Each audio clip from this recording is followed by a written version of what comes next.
జీవులందరూ వెళ్ళిపోతుంటారు ప్రయాణం. చిన్న చిన్న చిన్న చిన్న దివ్యల్లాగా చిన్న చిన్న దీపాలు వెలిగినట్టు వెలుగుతూ వెళ్ళిపోతుంటారు.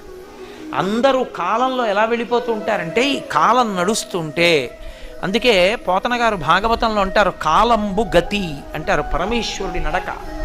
అందులో వెళ్ళిపోతూ ఈ జీవులన్నీ దీపాలు, కొన్ని కోట్ల దీపాలు వెళ్ళినట్టు వెళ్ళిపోతుంటారు. ఇవన్నీ ఎటు పెడతాయంటే అన్నీ దక్షిణానికి వెళ్ళిపోతాయి, అన్నీ దక్షిణ దిక్కుకు ఎడతాయి.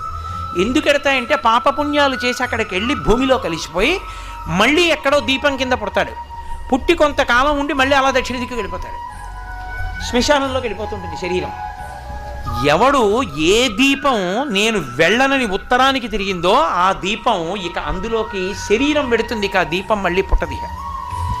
అలా తిరగాలంటే ఉత్తరానికి ఎవరి ముందు కూర్చుంటే తిరుగుతుందో తెలుసా? ఒక్క దక్షిణామూర్తి ముందే.